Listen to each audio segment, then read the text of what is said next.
Welcome to Brainstorming. I'm Anna Tizard, award-winning dreampunk and deeply weird fantasy author, and yes, that's me and my fiction that's deeply weird.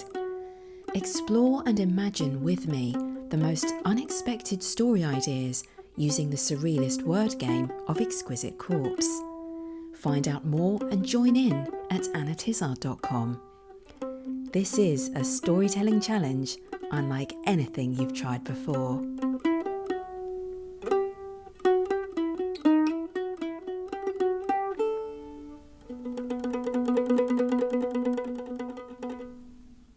Hello, imaginative people. I'm Anna Tizard, and this is episode 111 of Brainstorming, or for those Tolkien fans among you, the 111st episode. And I do have an appropriate topic to discuss in the intro for that. But first, I have an exciting announcement. Although subscribers to my private email list will already know this, as you are always the first to know these things. Story Travelling with a Tea Witch, the magical and dark novel in stories, inspired by 12 exquisite corpses, is now available as a pre-order on Amazon and in various other places too, like Apple Books and Kobo. The official release date is 3rd of September, and that's when it will also be available as a paperback from pretty much anywhere that sells or lends books. In the meantime, the ARCs or advanced reader copies have all gone out. It's not too late if you'd like one, but you'd have to be quick. Just drop me a line by hitting the contact button on any page footer at annatizard.com. It is so good to get all the formatting done, which also takes so much longer than you think it's going to. And again, as my subscribers will know, the cover design was a bit trickier to get right this time. So thank you to everyone who gave feedback and support on this. I'm very happy with the final result, which features an old lady with a hint of danger in her eyes, surrounded by the usual black and white spiral design for the series, and lots of twirling red-brown steam that floats from her shadowy teapot, because that's where her magic comes from. Anyway, after all that formatting and publishing admin, it is so good to get back into creative things, because I haven't had much time for that lately. I can tell you that. And today, in this 111st episode, I want to talk a little bit about dragons, because they featured more than I expected in my holiday a few weeks ago. There are quite a lot of dragons in Winchester, I noticed. That is, carved into stones in the cathedral. Even in intricate wood carvings in the area for the choir, I found wyverns, which are dragons with only 2 legs. There was a wyvern with a human face, which was very creepy and weird. These were alongside carvings of both real and mythological beings. Although mostly real ones, there were intricate and tiny carvings of cats, dogs. There were also green men type beings emerging from vines and foliage called foliates, and a monkey with a harp. Though monkeys had never actually been seen by these medieval carvers. So these would have been based on descriptions passed on from those who had had the luxury of travel, or drawings, I suppose. But there were enough dragons around for me to ask one of the deans of the cathedral, did people in those days actually believe in dragons? The guy I spoke to said it was a very good question. In other words, I don't think he knew. He really wasn't sure. But thinking about this choir area with all these wood carvings, including animals and about 200 human faces sort of peeking out from the wood, he speculated that these figures might have been references to local fairy tales and parables that the monks might have used for contemplation, all very metaphorical and not to be taken literally. Some creatures, like the wyverns, would have represented evil, and as our tour guide, he pointed out that the wyvern faces were all tucked tightly into the corners of these sort of roughly triangular sections that had been carved, as if to sort of control them more, sort of muzzle them and pin them in the corners. So from a religious perspective, it seemed uncertain, a bit doubtful as to whether the monks believed in dragons, literally, and the monkey with the harp thing. But I did some more digging after that.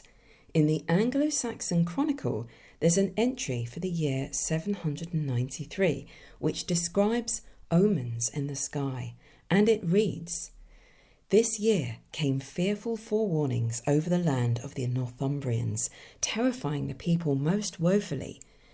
These were immense sheets of light rushing through the air, and whirlwinds, and fiery dragons flying across the firmament." Omens indeed.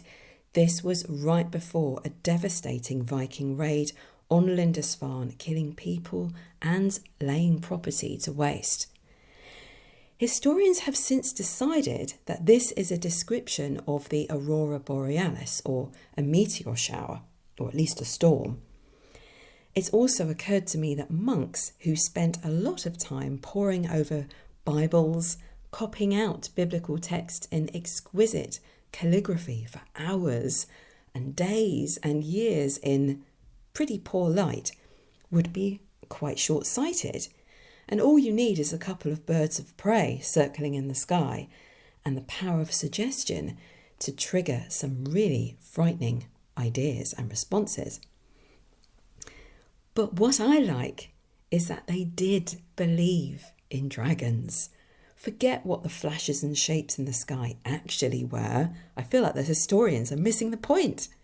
In this written account describing sheets of light and other storm-like disturbances, why would they throw in metaphorical ideas in all of that? Unless they were obviously making comparisons.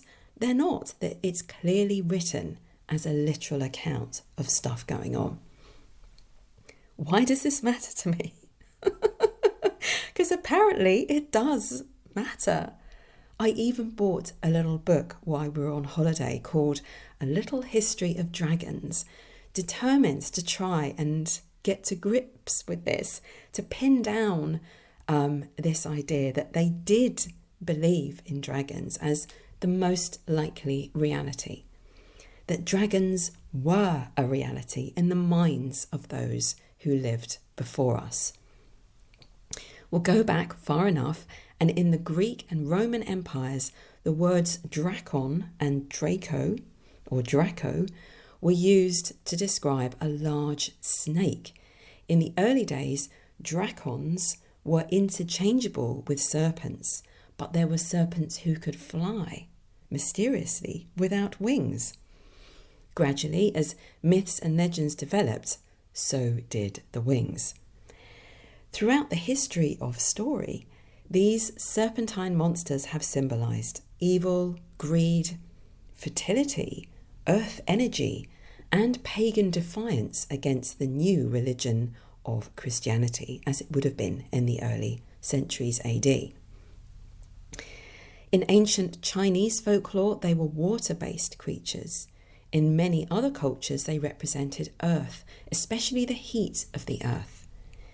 In the myth of Typhon, the son of the Mother Earth, the fire-breathing dragon represents the volcano. And in Anglo-Saxon and early medieval Britain, dragons were primarily called worms, W-Y-R-M-S, and fire drakes. The Old English word worm, with a Y, referred to a giant snake-like and often highly poisonous creature, while fire drake described the fire-breathing variant. So some variants appearing there. But I still haven't answered my own question. Why does it matter to me that people once believed in dragons? I think it's because it brings the magic that bit closer. To realise that people were faced with such unknowns, such visceral terrors about unknowns. We're so fortunate to be born in a time where science explains so many things that would have once been inexplicable. It's the nature of the human mind to try and make sense of the world, to find explanations for things, and without enough facts or true understanding, things can get weird and terrifying. Story-wise, this makes me think about blind spots that characters may have, misbeliefs that feed into their expectations and their desires, possibly their fears. While you might write a story where dragons are in fact real within that world, what other misbeliefs might your protagonist have that affect their worldview, or their view about themselves, their prejudices about others? It's an interesting thing to explore. Superstitions and fears are part of humanity's memory, and some still survive today. We still have unknowns. I think we'll always have some unknowns. History leaves its traces in all of us, and that includes both things that have happened and things that were once believed in. True, most of us like to only explore these ideas through fiction, but the fears and the whole psychology that comes with believing that the impossible was real starts to emerge when you realise, yes, people really did once believe in dragons.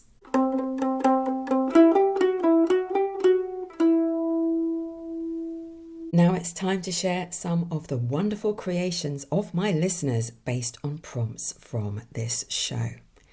Catherine, welcome to the show, Catherine, wrote about the monotonous exorcist, which was a very creepy word combination that came up in show 110. She wrote, "The exorcist's cloak opens its wings. She rises buoyant on spiritual things. Flashes, rushed winds, shimmering flares, the demons forced out by her murmured prayers. Hands clasped by a bedside, a candle that sputters, her mutters monotonous as the curtain flutters. There's many a villager believes it's all staged, but her power is subtle, a quietness raged." Ooh, this is eerie and vivid. I feel like the cloak image sort of lingers in my mind, that first image of her levitating. And at the end, a quietness raged. That is an intriguing word combination, almost like an exquisite corpse. But I've just realised on reading this out loud that the rhythm and the rhyme of a poem kind of invokes this atmosphere of chanting, as this monotonous exorcist must do. Thank you, Catherine. Sabina Mehta wrote in with an idea based on the same prompt because, of course, you can just describe an idea. You don't have to write a complete story or poem. She wrote, "What if the monotonous exorcist literally uses sound to suppress and draw out people's demons? He sings in a deep, monotonous tone, and his voice appears in the air like twisting smoke. It reaches down through the person's throat and entangles itself with the demon, sort of grabbing hold of it to pull it out." Wow, that is both practical and ethereal. I love this idea. That's something you could really build on. Thank you for writing in, Sabina, and welcome to the show as well. Finally, Harold Loomis, who writes sci-fi and horror, gave a dark twist to the highly unlikely Exquisite Corpse. The quiet as a mouse dung heap, despised conformity, and yearned for the sunburned princess. This is not for the faint-hearted when you try and take an entire Exquisite Corpse. Harold wrote, "There she was, dancing in the meadow again. The crown on the princess's head was slightly askew. The gold of the crown shone on her sunburned cheeks. She gleefully asked the flowers, "Why am I prettier than you?" As she danced away in the field, she looked scornfully at the peasants. She didn't want to be near them. I was like her, full of disdain for the ugly people. How I was wrong.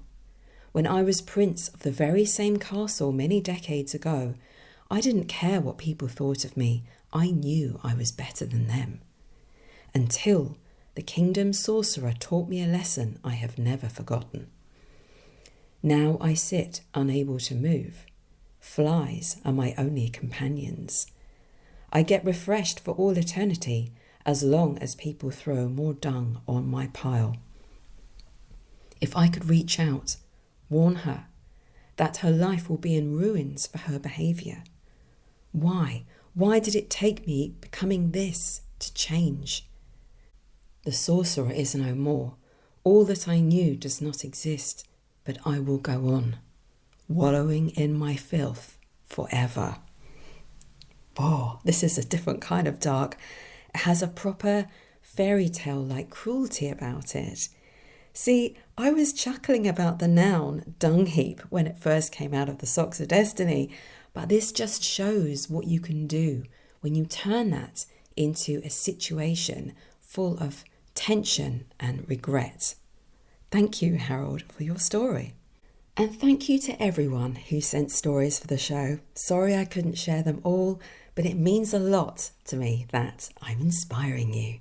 Right, now it is time to reach into the timeless portals of our imagination and see what lies in wait for us in the Socks of Destiny.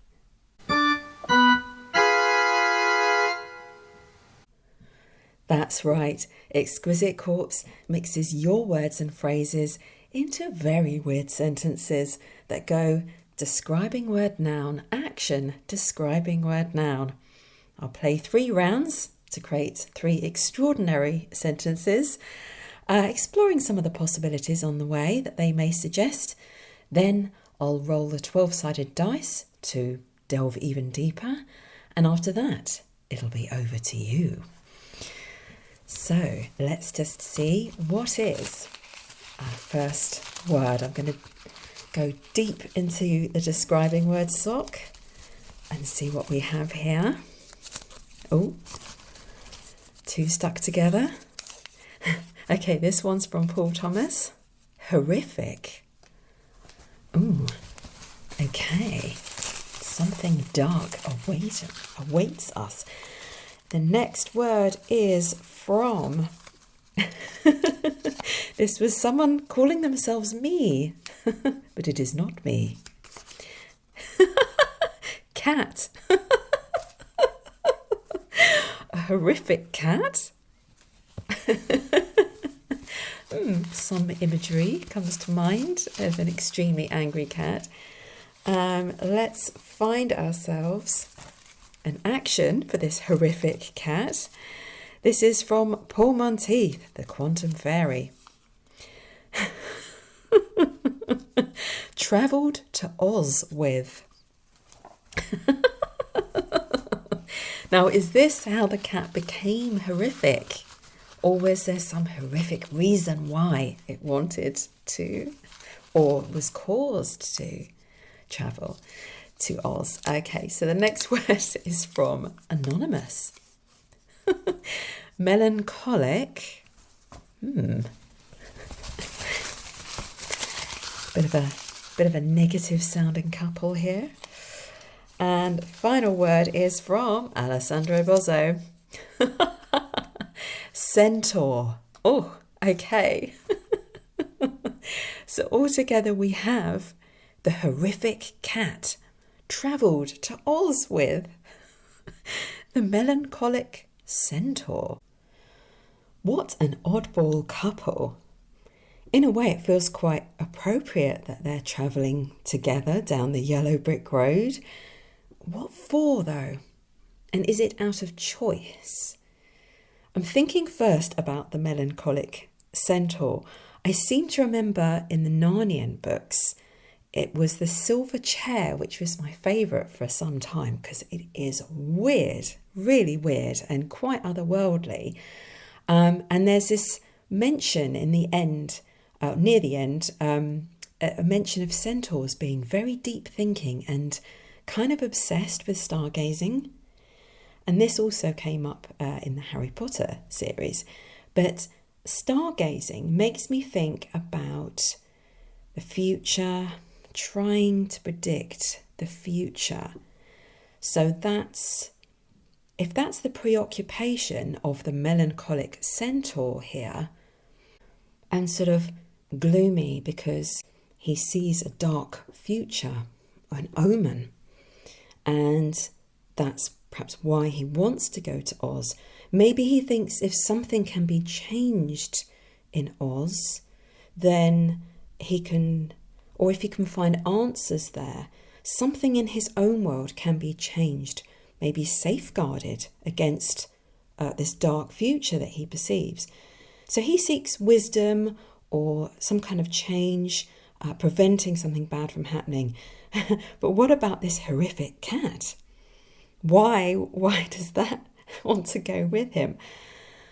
Well, I mean, it's great to have characters who contrast each other so you can have conflict and they want different things. But what if, I like the idea of them ending up on the yellow brick road for very different reasons. In fact, the centaur who is practiced in his own magic, he has his own kind of magic. He's there out of intention, like he's decided to go there and he's used his magic to get there. But the horrific cat maybe is there unintentionally. And I don't know, maybe it got caught up in a fight because it's really aggressive and perhaps a little bit evil and ends up horribly injured and somehow, well, perhaps so close to death that it slips into this other realm and lands up in Oz.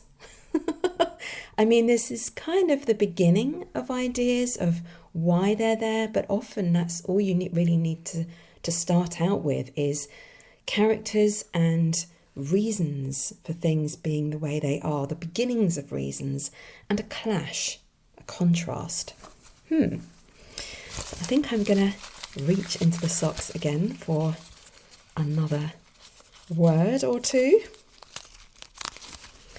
This is from Paul Monteith again. Florid. Okay, so that can mean red or, well, flushed in the face, whether through embarrassment or illness or something like that. So let's see what else we have. Who or what was florid? This is from Mark West. Cheesecake. Okay, so this is not a person who's embarrassed. It is a cheesecake with some kind of red currant dressing. I mean, some people consider that to be sacrilege, right? Okay, the action is from Anonymous. Befriended. Okay, maybe this is a person and we've just got to try and find a way around this. Next word is from Alessandro Bozzo. Manic. Okay, final word is from... Oh, I've got a whole tangle of them. This is from Avery. Oh, I'm sorry, but earbud. We're going to have to be really inventive about this one because, believe it or not, the florid cheesecake befriended the manic earbud. Of course it did. And I think by now I nearly said my cheesecake. No, my green tea is now brewed, surely. So let's give this a stir.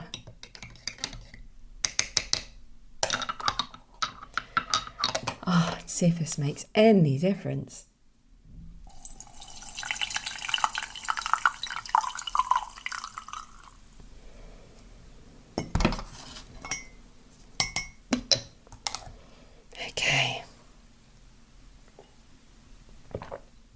Okay, so once more with feeling. The florid cheesecake befriended the manic earbud. I'm just going to focus on the last bit first because that seems more curious to me. What could a manic earbud be other than an earbud? I mean, something that cleans your ears, although nowadays they say you shouldn't do that. Or it could be one of those little plastic buds that go on the end of earphones or headphones. So it's making me think about something that enhances your hearing. So how about a strange bit of magic that enhances your hearing so that you can eavesdrop, hear conversations from very far away? And manic? Okay, a really disgusting image has just come into my mind. The last thing you'd want in your ear is an insect. In fact, actually, I believe this is why our ears create wax, is ultimately to protect our ears against insects getting in. So, excuse me while I explore this disgusting possibility. What if a witch or a wizard can only make, for complicated magical reasons, they can only make a hearing enhancing earbud from an insect? Make them suffer for their art. Then you have conflict in your story from the get-go. Come on. So they need to listen into a conversation badly, okay? There's got to be dire stakes involved here.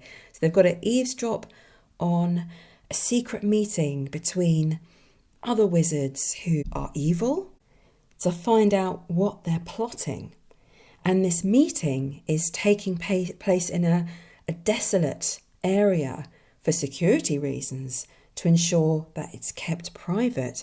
So maybe it's in the middle of a desert, so you could see anyone coming from miles away. Or maybe it's in a deep cave with giant trolls guarding the openings to the caves. So there's no way you can spy on this meeting in person, except, I mean, maybe there is an alternative. Maybe if you were to turn yourself into an insect so tiny, like a flea, that you could hop in. But then maybe that's a really painful thing to do with magic, and it's an awful long way to hop, okay? So the only other viable option is a complicated magic that turns an insect into a sound-enhancing earbud, wriggling as you insert it, hence a manic earbud. And get this, it turns out the insect that your protagonist has chosen is actually a fellow witch or wizard who has turned themselves into a flea or a fly or a beetle for the same reason, to spy on the same evil council. So now they have to go through this ordeal of being inside someone's ear, and real apologies. This was an absolutely disgusting idea. And while I've worked out one possibility for the manic earbud, I have not worked out why the florid cheesecake befriended the manic earbud. Unless, of course, said earbud, insect, ends up in a cheesecake as part of its escape plan from somebody's ear. Hopefully the next Exquisite Corpse will be somewhat less disgusting. Let's try for another word. This is from Alessandro Bozzo. Intelligent. Okay, who or what is intelligent? This is from Paul Thomas. Owl. Got a lot of creatures going on today, I feel. Let's find an action. This is from VJ Wild. Dived off a cliff with. Well, I mean, if an owl dives, quite often it's going to swoop back up again. Next word is from Mark West. Tasty. Final word. Come on, be a good one. This is from Sean, also known as Blue Wizard Facts. Seagull? What? So the intelligent owl dived off a cliff with the tasty seagull. They're both birds taking off from the top of a cliff. Surely we cannot be faced with an entirely naturalistic situation here. I'm going to have to throw some fantasy in here somehow. But how? What clues do we have? An intelligent owl, someone who's thought it through, whatever this is. What is this? Two people dressed in bird costumes? Ones that are meant to make you fly? Like those glider suits I've seen. Not really flying, but pretty dangerous stuff. It's pretty wild with these fixed wings and you just kind of glide dangerously close to rocks and things. But maybe this exquisite corpse is to do with shape-shifting and invoking the power and flight of a bird just for the thrill of flying. You know, when I was about 10 or 11, I was obsessed with this series called The Little Vampire by Angela Summer Bodenberg. And they were mostly cozy. Like there was only a hint of darkness in it. And I found myself questioning, why was I obsessed with this series? And I think the thing that really got me was just the fantasy of being able to fly and the whole secrecy thing. Because the protagonist had to keep it quiet from his parents that he has these friends who are actually vampires. But yeah, aside from the secrecy thing, it was flight.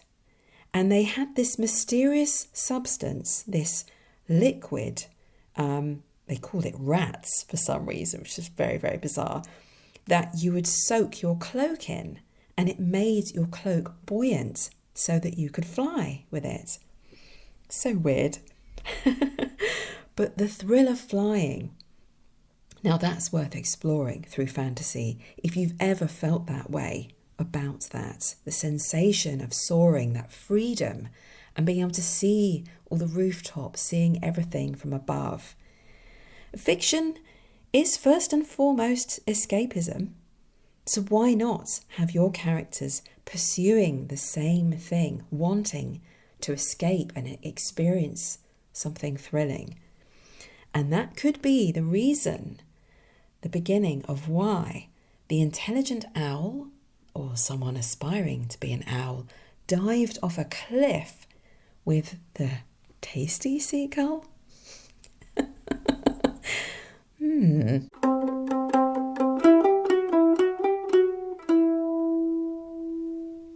So I think it probably has to be the manic earbud that I explore with the dice today, because despite being utterly ridiculous and unwritable at first glance, I like this idea that's begun to open up about a wizard who has to use extremely uncomfortable magic to eavesdrop on a council of witches or wizards.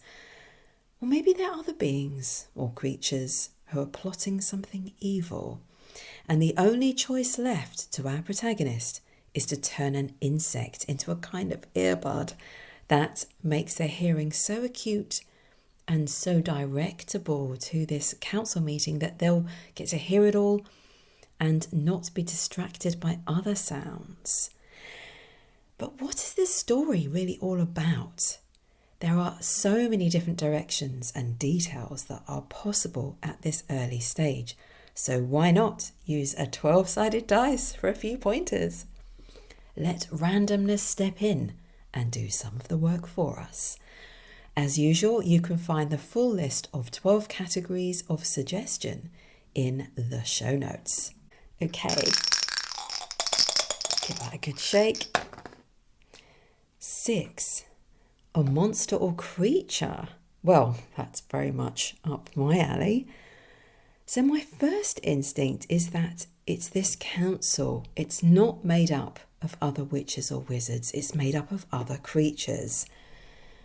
Mountain trolls are awakening, gathering forces, wanting to break through the delicate fabric, the veil that separates our ordinary world with theirs, the world of the Fae, or whatever you want to call it.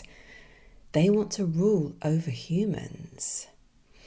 And our protagonist, let's say she is a witch, living a seemingly ordinary life in the world of humans and managing to blend in pretty well. She has an office job. But what if she's a troll as well? Or part troll? She's left behind the trollish ways of her family and friends, and in the guise of a human is trying to fit in with human society because she has this burning curiosity. What is it all about? What does it mean to be human? Does she want to be human? But since leaving troll society, her relationships with her sister, her brother and her best friend have become strained. They don't like what she's doing. They're not comfortable with it. They don't trust human ways. And more, the troll leader is becoming interested in taking over human society. So our protagonist, let's call her Dwin, she's being left out of the loop of what's going on. She's aware there are things her sister's not telling her, but then there'll have to be a snitch to tell her, to let it slip, maybe in the form of a little bug. It's a bug that does the bugging. A beetle who flies across long distances and visits Dwin in a small cave by the seafront, which is where she goes once or twice a week to speak to her friends and family. How? On a mobile phone? I'm not sure they'd be very comfortable having such a human device. Maybe there's some trollish magic she uses in this private little cove where humans don't normally go because it's under a very rugged cliff and there are no sensible footpaths along that way. And all the sea stretches ahead of her as she waits, a wide scape of nothing but grey ripples nudging the sky. And right on cue, her beetle friend buzzes in. Maybe this is how she communicates with her family and friends. They exchange letters carried across long distances by their beetle friend. I kind of prefer that. But this time, the scribbled letter from her sister is pretty dull and uneventful, suspiciously dull and uneventful, because her sister is all about the drama and the gossip. But the beetle sits and watches Dwin with his big, shiny eyes, then tells her in a quiet, reluctant voice that things are changing fast. You must never tell a soul that I told you this. King Tyrus is calling a big council and is setting out plans to go to war with humanity. But what can she do? Dwin's just one troll on her own, and a petite one at that. That's how she blends in so easily with humans, using minimal magic, with minimal discomfort. Well, she's about to get a lot more uncomfortable with the magic she's about to try. Well, what's next though, apart from deciding that the only way she can eavesdrop on this meeting and intercept the troll's plans for war is by turning her dear beetle friend into a magical, if manic, earbud, which seems kind of rotten since he's just risked his life trusting her with this top secret information.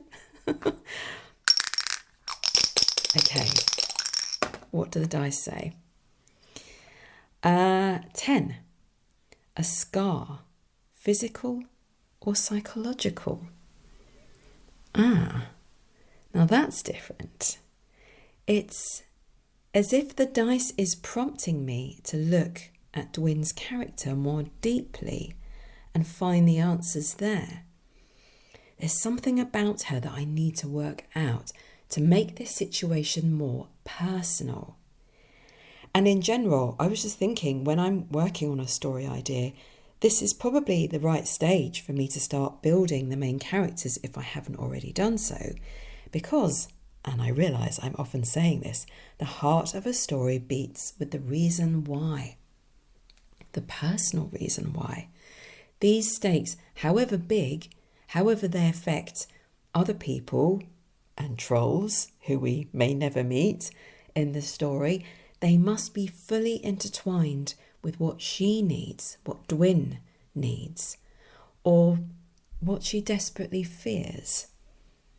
And the word scar takes me closer to desperate fears. The beetle stopped talking. Dwin had hardly noticed.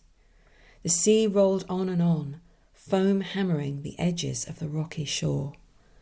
Like the persistence of a memory she just couldn't push aside, it jabbed and jabbed at her. It was the real reason why she'd left their under-mountain city. The endless networks of tunnels, a smooth-walled labyrinth lit by glowworms, had once meant home and safety. Chasing her friends down chiselled alleyways, playing hide and seek, which, being small for a troll, she was always good at. But growing up, she began to hanker for the outside world. And then, in a single afternoon, everything changed. Her mountain home became a trap, a prison, and she couldn't breathe easy until she was out, running free under an endless sky. My feeling of like what I'm moving towards here is that something happened between her and Tyrus, the king of the trolls, and it's a secret no one else knows about.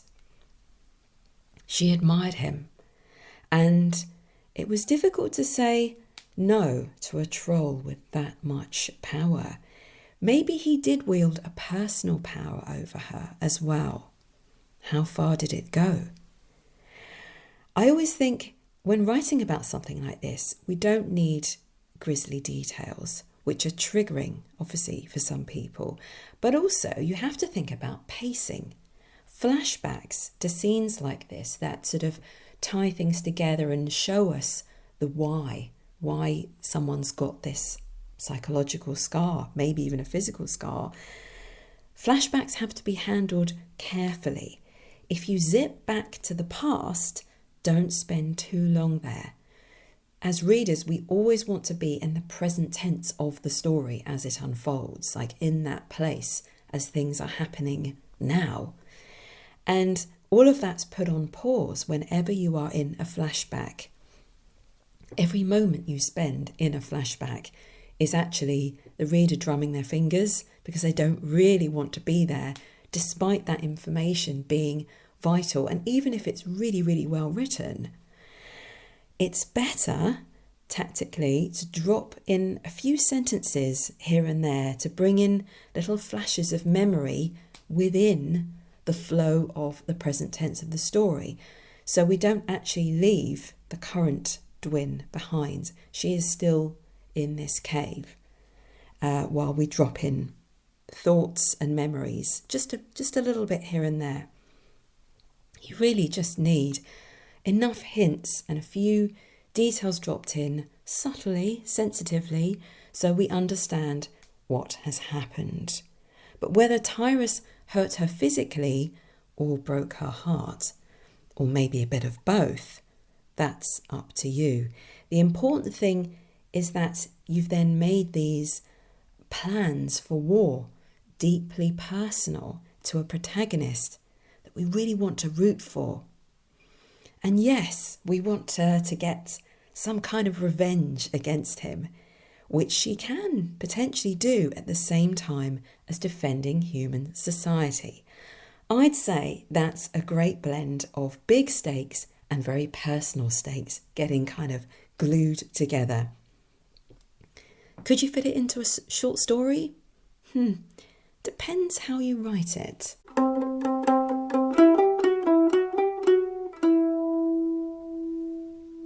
And now for some publishing opportunities. Northern Shadows magazine is an online dark speculative fiction magazine featuring stories set in the real world or fantastical realms. They're looking for spooky, dark, unsettling, that kind of thing. Their current theme is what creeps in the shadows, and they're looking for stories anywhere from 500 words right up to 5,000 words, although they do say there'll be a higher acceptance rate for the stories in the lower end of that range, as they can just fit more in. Submissions for this theme close on the 15th of August, or whenever they reach 200 submissions. Find out more at northernshadowsmag.com. Paranoid Robot Press is a small independent press devoted to the strange side of speculative fiction. They have a magazine called Electric Midnight that publishes weird spec fic, including sci-fi, horror and fantasy with pulp momentum and modern edge.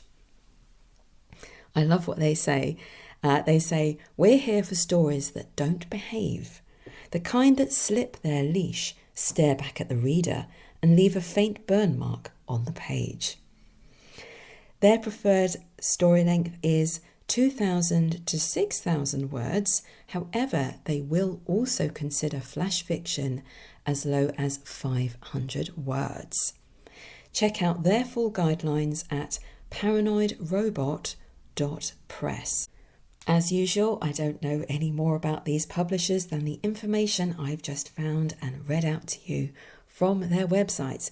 Whoever you choose to submit to, always run a check on Google for reviews and comments, what people have said about them, and read the terms and conditions of publication to ensure they suit you. But will you write about the manic earbud? About an intelligent owl diving off a cliff? Or the melancholic centaur? Now I like that one. Why is it melancholic? Whatever character you create, see what happens when you explore what they believe about themselves or the world that might not be true, or why they want what they want. Because I'm always saying it, the heart of a story beats with the reason why. Why not tell me in 250 words or fewer? Just hit the submit button at annatizard.com. I love to hear from you. Until next time, go forth and be inspired. I hope you enjoyed today's Brainstorming. You can find out more about Exquisite Corpse and my series, The Book of Exquisite Corpse, at annatizard.com. Subscribe to my e-newsletter and you'll get Volume 1 for free.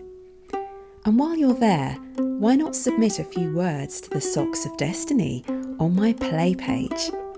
You may inspire me or inspire yourself to write a unique new story. See you next time.